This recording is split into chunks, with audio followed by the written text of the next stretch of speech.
close. But that is the bulk of what we're doing. So if you don't mind, I'm going to keep it a little bit informal because I'm going to jump around with a couple of these tabs. So in presentation mode, I'm not going to put it in presentation mode for that reason. So what we're doing today is, like, my son just got he gets these monthly build kit type things. So he's 7 and Samuel gets it. And this one was a marshmallow launcher, right? So he's going to build this catapult and launch marshmallows, and had pretty cool, like, pictorial, like, instructions on how to do this, but it was probably 15 steps altogether as they put it out.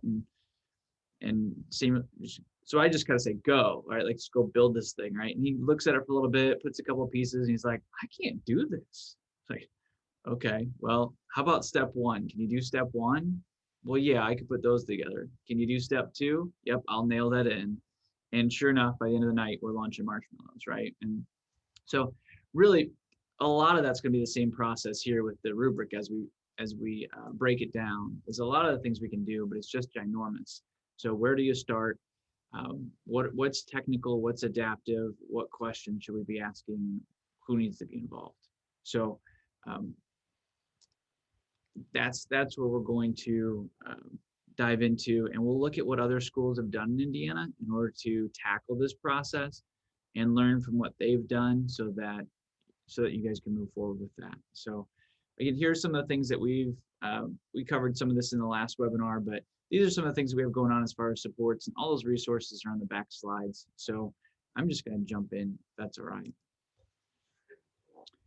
So the driving question for today is, how can we get a grasp on the STEM certification rubric? We understand the process a little bit better, but in order to do that, in order to go through the process, we have to find a way to tackle this big rubric. So today we'll do an overview of the STEM rubric. We're going to break that down. I'll give you a couple of resources to do that. I'll give you some stories of Indiana schools that have been through this process. And then a lot of the same resources from the last webinar will be linked as well. So the guide is a little bit more important for this portion. If you haven't gone through that, I linked the guide again for STEM certification. It looks like this. And it gives you the application process. So this is the one from last year, but similar process. And what I did is I just broke it down into slides. And then here's the link so that we can look at this process to even get to the rubric, or how do you use it. So you've got to use it right away. So in step 1, right, you have the school leadership team do a self-evaluation. And then essentially all the steps kind of run together. But within that, step 2, you want to get that minimum of 57 points. So you're going to do a basic self-assessment first. Then you're going to ask somebody from the outside, because it's really easy to say, yeah, we do groups, like we do. I'm sure 50% of us do grouping. And then somebody else comes in and says, I didn't see any grouping, right? So getting somebody else to come in is that next set of eyes. But I like this, the process, again, IDE has us go through to say, let's start with ourselves. Where do we think we're at? Where do we see strengths? And where do we see areas of growth? So you start with that, and we'll get into this. I've broken some of this down for you in the rubric. I've put in some easier chunks, but there are essential elements that you have to get a 3 on. So the scale is 0 to 3, and there's some minimum points. It starts at 57, and by the end, we'll see it actually goes up. But there are those 9 essential elements that you have to hit, which, again, I like personally and organizationally, actually, as Magnify Learning, that we're not just giving out candy with the certifications. Like, it is a rigorous process, and it's pretty difficult. So step 3, somebody else from outside of your building comes to take a look. And that's a recurring theme. This isn't something we can just do within the school, like we sit down for a couple hours and get it done. There is some adaptive change that takes place here. Then you begin to submit. You get with Shannon Dick. Can we talk a little bit about step 3 for a minute before you move on? Please. And please, if I ask anything that you're going to address later, feel free to tell me that you're going to get to it. When you're talking about someone from outside of your school building using the evaluation rubric, kind of, can you give us some ideas of who people have used to do that? Is it a local business partner? Is it a parent? And then how do they get access to everything that they need to be able to really evaluate the school? Yeah, so great question. So the reason for this step, for step three, is before the IDOE comes in and says, okay, show us your stuff, right? And we're like, oh, sorry, we don't have that yet, or we need to get that together. So really this step is, just like you said, it could be a business partner, a community partner, a parent, somebody that is going to come in and go through this rubric. And you'll have to give them some education on that, right? Because again, it's not an easy process. But part of this step three isn't just for the evaluation portion, it's also an organizational step to say, if you're going to show this to someone who is not in your shoes every day, what would you have to do? And when you do that, you have to start prepping them a little bit differently, right? Like you can't just say, well, the curriculum maps, they're on the Google Drive, right? So you can see them, because a parent or a community partner isn't going to be able to see that. So what the DOE is really doing here is they're streamlining some of those processes. So when they come in, you're ready to say, all right, let's look at culture. Let's look at the first domain in the rubric. Here's what you need. Here's 1.1. Here's all the schedules. Here's all the curriculum apps. Here's 1.2, so that you have all your ducks in a row, so that when they come in, we can smoothly go through the process. Mm-hmm. So there's nothing stated that it has to be a particular person or somebody, in the community at a certain, rank or professionalism, right? I think the idea is more of, can you explain this to a layperson who doesn't know your schedule at all, right? They don't know what the master schedule looks like or what it means, right? So what it'll do to your team is you're going to have to say, whoa, this is a different audience. We know this works, but how do we show somebody else that this works? Mm-hmm. Does that help? Yes, that does. Thank you. Do you have people that in mind that could fulfill that role? I do, yes. I'm kind of thinking along the lines of, we have a STEM coach at the elementary. He's a parent as well. And so, yes, he knows a little bit about our robotics program that we operate, but he doesn't know quite as much about the operations of the day in and day out. And then he's a computer programmer in his job, and Okay. he's so willing to support us with STEM. And he could get people from his company to come and help too, if needed. So is that kind of along the lines of what people are thinking? Yeah, it is. I would throw a layperson in there that's willing to ask a couple hard questions. Like, I don't get your curriculum map. Like, I don't see how that's interdisciplinary. So then Mm-hmm. you have to be able to explain easily, like, how that is an interdisciplinary piece. Okay, so go even further removed is what you're saying. I think it's helpful, right? So you do want someone who's Perfect. going to be thoughtful about the process, and Uh-huh. willing to ask those questions, right? But you don't want to like necessarily do like a board member who will get in the weeds a little too much, maybe, right?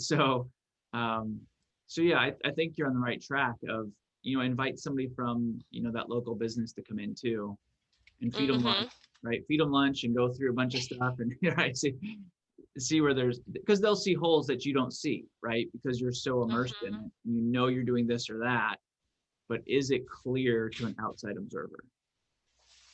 Okay.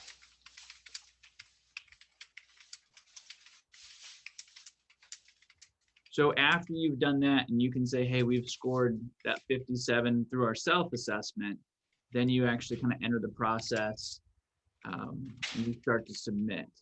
So then at some point, once those things are submitted, step 5, you actually have the IDOE come out and observe and look through all of your artifacts. They can look through the artifacts before you get there, but they want to go in and see these things happening.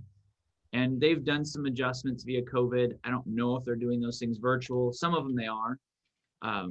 But this is the time where now they're going to come in and look at things from their vantage point and with that rubric.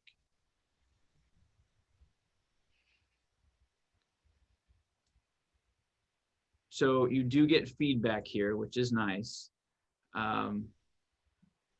Eventually,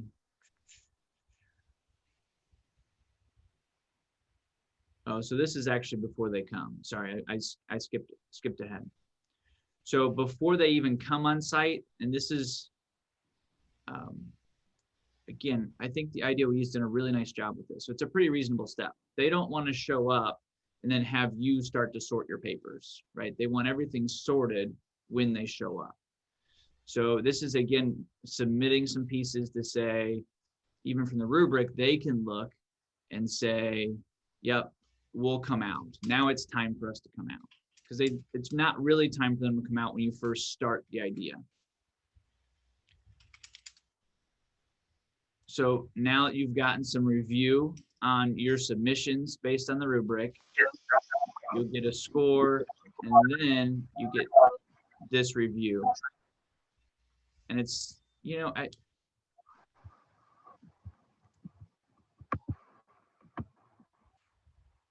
wonder if this has actually been updated even since COVID. I don't think so. Because at some point they come to your site, not just your Google site, to actually walk through the building and talk to kids and talk to teachers and talk to community partners. But you do get a report each time they look at it. Again, you're looking for a score above 65 by the end, right? If you remember at the beginning, the self-select is 57 to even enter the process. And by the end of the process, they're actually looking for you to be above 65 with 3s on those 9 essential elements. And we'll look at those specifically. Then we get to the portion where you get to be a STEM school. So they let you know some things are embargoed, but eventually they roll all of that out and then it's submitted publicly. So those are the 10 steps that you want to kind of walk through and see. Like, we'll go through the rubric to see where you're at, but you also want to see where you're at in those 10 steps to let your team know and you know what the road ahead looks like. So where are you guys at? Where are you at in this process?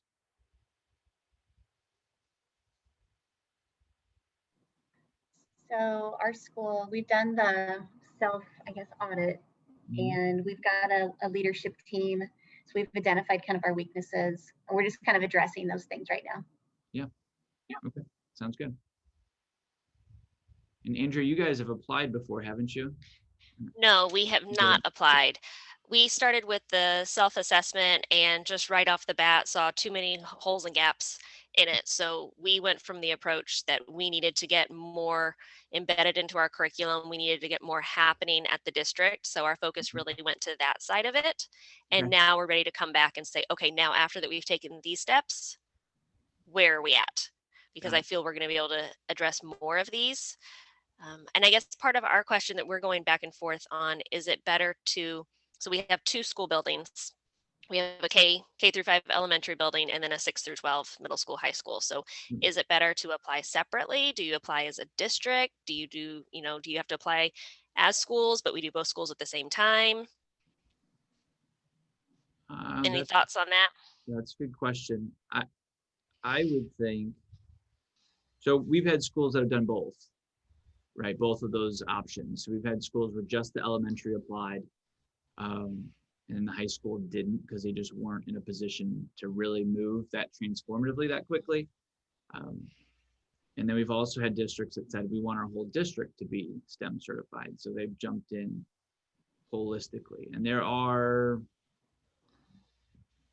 benefits to both of those, right? And it's in one of these slides here in a second, but you've got a couple of changes. I'll put them in 2 buckets. You have technical changes and adaptive changes, right? So a technical change is, hey guys, I need you to put employability skills and connect them to every one of your lessons, right? That's a technical piece. If you're already doing that work, we just need to be able to show that we're doing that. The adaptive piece is, hey, we're not really doing group work in 50% of our classrooms. So we need to learn how to collaborate well as a staff and then as learners, right? So those are 2 very different things, right? The technical one, in one staff meeting and a lesson plan structure, you could solve that, right? And be done and move on. The adaptive one's going to take some time.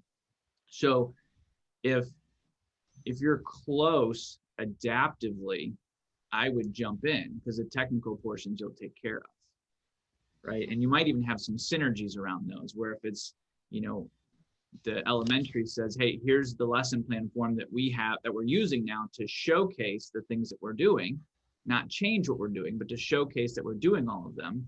Then maybe some of that transfers up to the secondary level too, of, hey, all we did was change these 3 things. It looks like we meet the rubric now. So could there be some synergies in applying at the same time? On your end as the school district, I don't think you're losing anything by applying both at the same time, right? And from the DOE's perspective, that could be synergistic as well if they could compare those things within the district. So I think as long as you're close, I think it makes sense for both to apply. So you would apply as 2 schools. You wouldn't apply as the district. No, I think you'd have to do it as 2 schools. Okay. And I think you want to either way, because the lesson plans, curriculum maps are just so different. Not that, but you probably also have some documents that could go in both, right? So some of it copy paste, but some of it you're going to have to customize. Okay. So that's the next slide, which isn't super profound, but there's a lot of words, right, that have to happen. So even just to start, even just to get started on the process, if you scroll down to the bottom of their organizational piece, like there's just a lot of words at the very beginning, and these aren't even necessarily like submissions. These are summaries, right? So you need a wordsmith somewhere in there, right? And some of them can overlap, right? Because some of it's boilerplate based on your district. But you're going to have a description of each artifact that you submit as well. And you've got letters of support and some of those pieces too. So there's a lot of words involved. But the questions that I'm going to give us as far as guiding questions as we jump into the rubric is, you've done some of this already, but I wonder if some of the terminology is helpful. So as we go through it, you want to say, well, what are we already doing? Like those are ones that we can check off. And if it's a 2, how can we get it to a 3, right? Because you want to maximize those strengths and the points that you already have. Easier to go from a 2 to a 3 than a 1 to a 3, right? Because if it's something you're already doing, you can build on it. Because we're also, well, let me get to the last one. What will need to be modified? So what's something you're doing that could use a quarter twist, right? So maybe you have PLCs, but they're not interdisciplinary. So can you put an interdisciplinary PLC on the 3rd Tuesday of the month, right? To get the interdisciplinary portion together. So those are things that are small tweaks. And then what are some things that need to be added? Like things that we're just not doing right now. Which again, doesn't mean that things are bad at your school, right? It means that we're moving in a new direction, and that's okay. But this is where I get into a little bit, this is change process, and this is where you can't just kind of flippantly make changes, right? So there needs to be that leadership team that says, yep, collaboration is really important to us. We're going to systematically bring in true group work, not synchronous and asynchronous, true things coming together. So as you go through the rubric, what are you doing well? Like, what are you already doing on there? Are there 2s you can move to 3s? What are some things that need to be modified? And then number 3, what will be added? But the adaptive and the technical are 2 different things, right? We've kind of already talked about this, but if you can adjust a lesson plan and you just add an employability skill because you're already doing those things, that's a technical change that likely teachers aren't going to push back on. Right? Like that's something simple. I'm already doing it. Give me the list of employability skills for my grade level and I'll put them in there. That's not a problem. Adaptive change, and you know this, is that now we're trying to change behavior in some way of teachers, right? And that's a whole nother ball game. So is there professional development involved? Do we have the resources to do that in-house? Is it a curriculum change? Who do we need to get involved in this? So those are the things where you can kind of really see where's the work need to be done. And a lot of that, I think creating these different buckets is helpful so that you know that that you're not changing everything, number 1, right? And number 2, some of the changes will be easy. And then 3, there's some work to do, right? So on this slide, I've linked the full STEM rubric right here at the top. And then I've got a link here where I went in and hid some of the tabs, hid a couple things, gave some resources, and you should be able to link on that, make a copy of it, and do whatever you want with it. So, I don't know if we shared this in the email, if we shared this link or not to the presentation. So let me do that.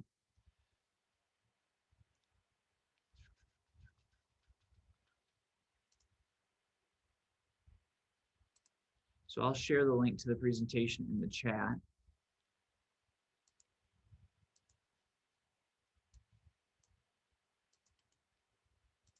So then you can get to all of these. Sorry, I usually do that right away.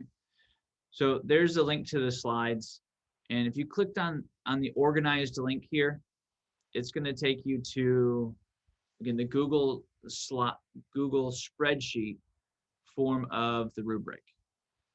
And all I did here is I separated the domains.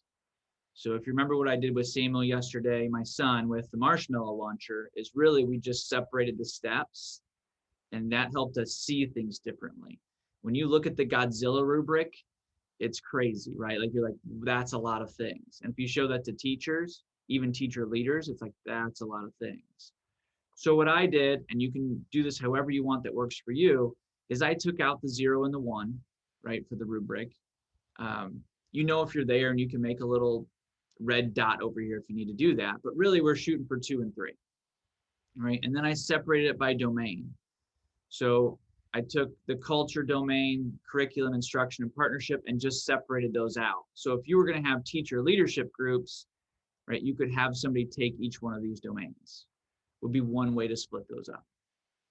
The other thing I did is I separated out the essential elements. So these are the 9 elements that you have to get a 3 on, right? So again, I hid 0 through 2 because you've got to be at a 3 for these, right? So if you want to get to certification, these are the things you have to meet. The other ones are you should and you want to. So when you look at, and this is a little bit of that step 2 of bringing somebody in from the outside, and this is an adaptive decision-making piece. So you're looking at the schedule, you're detailing out minutes and agendas, you've got survey results. So one thing is, I made a note on some of these, what do you need to keep? Like, what are the artifacts that you need to set aside? Like having a meeting without an agenda, you might as well have not met, right? Because it doesn't count, right? So those are some of the things you need to kind of think through, that maybe it's a part of your culture, maybe it's not. But if it's not a part of your culture, we need to bring some of those things in. Common work time is provided on a weekly basis where teachers plan integrated STEM learning opportunities as an interdisciplinary team. That could be an adaptive change for you. Do you guys have like an hour early release at some point? No, right? So if you really want to dive into this, that's a conversation you probably need to have, right? Like, teachers are not going to say, you know what, we'll meet for a half hour after school outside of contract time, no problem. Like, this is great, right? It's not going to happen, right? We try to do coaching outside of contract time. It's like, people love it, but it's not in our contract time. So this becomes a conversation before it ever gets to teachers, of central office, of principals. What are some big changes that we need to make structurally? So that's why before we get in the weeds of all the different components of the rubric, what are the essential ones, right? Are we ready to make the move for these essential ones? So with the common work time, is that the whole building, or is that just grade level teams? Or I can't read it. Yeah, sure. Good question. Where teachers plan integrated STEM learning opportunities as an interdisciplinary team. So, you know, at the elementary level, it might be grade level. You get into secondary, now things need to be interdisciplinary, right? But good question, Melissa. And those are the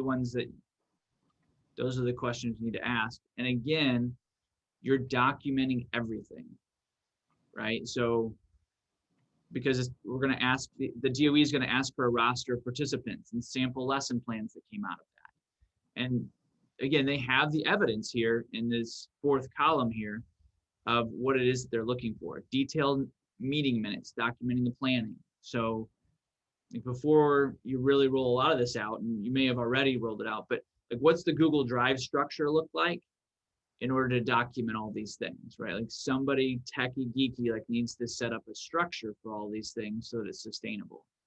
You don't want people to turn in paper agendas to you, right? And then you're trying to keep these things. And again, if you have a meeting but there's no agenda, it didn't really happen. So that might be a cultural piece that's a little bit different for your teams.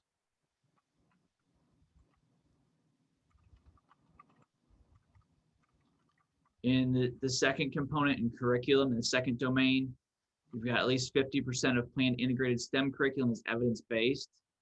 So I've linked the DOE's list of evidence-based STEM instruction there, so you can choose from any one of these folks as far as curriculum. They've all been vetted through there. I'm not a curriculum guy, so I like this extra bullet point here, that the description of the model is based on teacher-created units and or other providers. So your teachers can create their own units. They need to be STEM-based, and they also need to be trained by a group like Magnify Learning or PBL Works or Ford NGL, like any of these folks that shows that they're not just making their own lessons and throwing in, a catapult, right? So go ahead. Is it a big deal if we have multiple like evidence-based partners? Like, for instance, we have teachers that are trained in Magnify Learning. We have a ton of teachers with Project Lead the Way. We've got that STEM Accelerate grant, so we have 2 teachers that are being trained for Ford Next Gen. Is that a big deal if it's not all the same? No. So what you're trying to do is you're trying to be that kid in your classroom that like hacked your rubric and like found out how to do these 3 things and those 2 things to get a B, and you're like, that's not very good work, but you got a B, right? So we're trying to do a little bit of that. So it'll be stated, Melissa, because we're not really trying to hack the rubric, but it is stated clearly what if they have a specific need for that. So for here, it's at least 50% of the planned curriculum is evidence-based. So you just need to be able to show that here's our 100%. This is PLTW, this is Ford Next Gen, this is Magnify Learning. That equals 50%.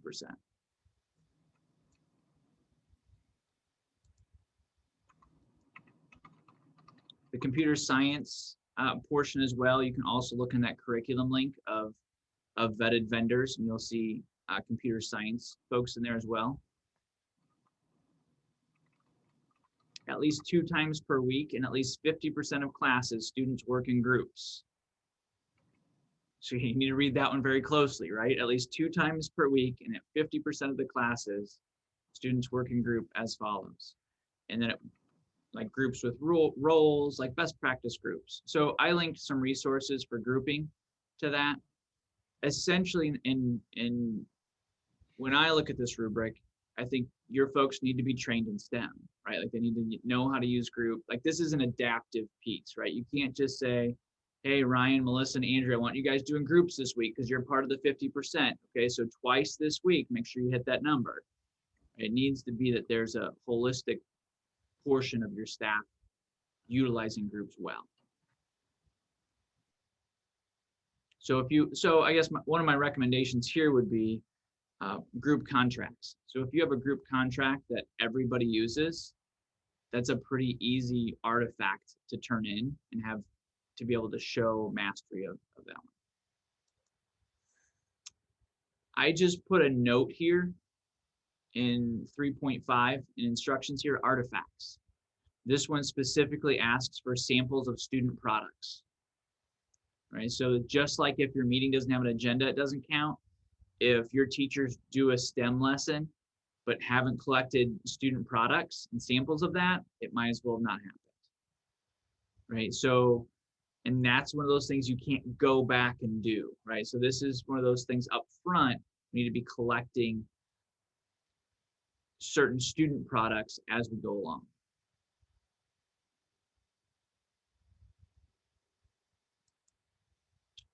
The last domain is partnerships. So these are the two essentials. I've got community partner feedback. So here you are reaching out to community partners. You're bringing them in. Community partner focus group. This works well with breakfasts, right? So if you have a community partner breakfast and have them come in, you feed them breakfast, you run through these pieces, give them a survey. You can do lunches as well, but a lot of times, like a breakfast on Friday works pretty well for business folks to come in and do whatever we need them to do. I linked here some resources to community partners. So this is a list of partners. That community partner breakfast can be a part of that, but also how are we bringing people in, industry partners, to be in the classroom, to be a significant portion of the learning, and to show kids that they can be a part of STEM careers. So again, with ROI as a resource, you've got a great partner that specifically wants to get community partners in the door. The process is not perfect, but if you're looking to systematically get people in the door, I would start with ROI. And you might already have some of those resources set up. So what do you think about this idea of the essential elements and looking at that in that lens with some of these questions? I think it's a great way to narrow down the starting point and, take something that's very large and has a lot of moving parts and be able to give you a focus to begin with. Sense. How are you guys doing on this portion? If you look at the essential elements, is this a portion that you're 2s, 3s?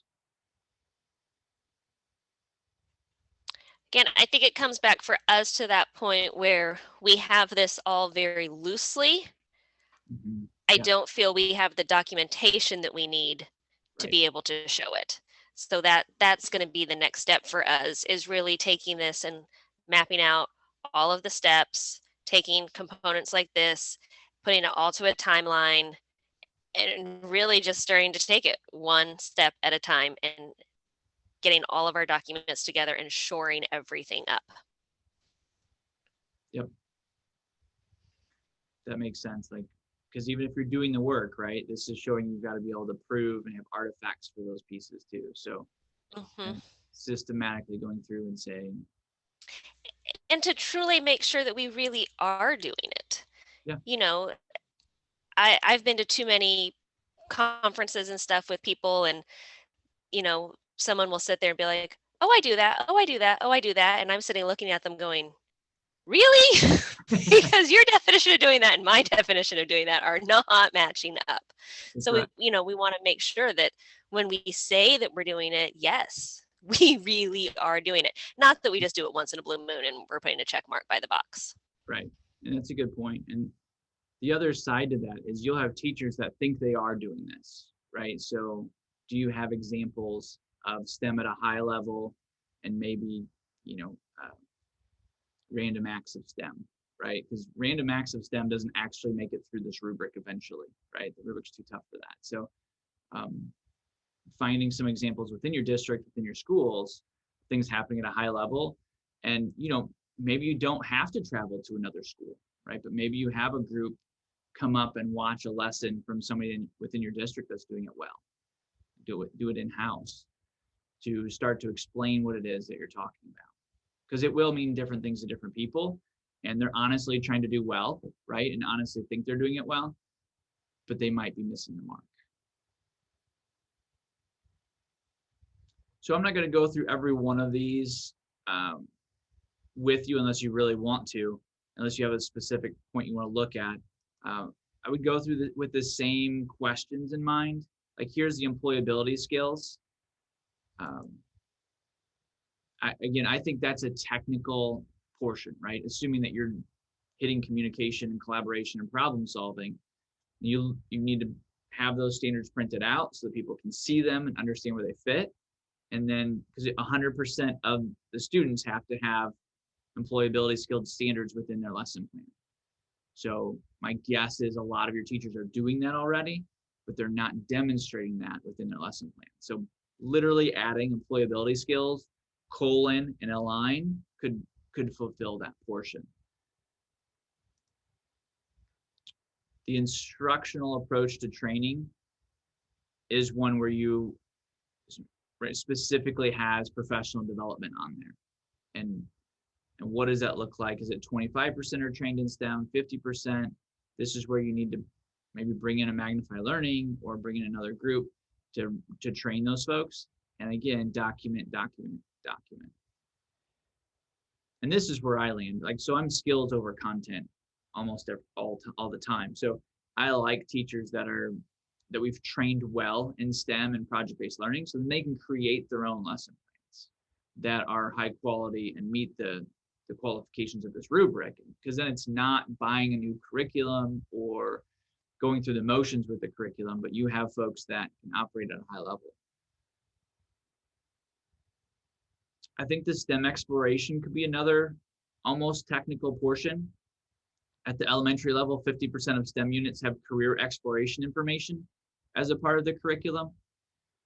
Most units you can connect to some form of a STEM job, right? It's a matter of our teachers thinking creatively to put in the extra one pager about a STEM job that connects to each of the lesson plans or units that they're doing. This says units. So somewhere in there, taking what we're already doing and connecting it to STEM careers. That's, as you look at the adaptive change side, and again, adaptive change will be easy except that people are involved, right? So you have people that are saying, I'm a language arts teacher, why do I need to do STEM? Because our kids need to know about STEM careers. Okay, do I have to throw everything out and start over? No, you don't, right? Like that novel you were doing, like just connect that to an engineering job, right? And how could you do that? How could you connect that and let them start to brainstorm and think through, in a PLC or those types of things, how they would connect those things. The connections are there and the teachers can do that portion. So looking for the kind of the low-hanging fruit, if you will, but also addressing those essential elements. Is there any other place in the rubric that you'd want to dive into?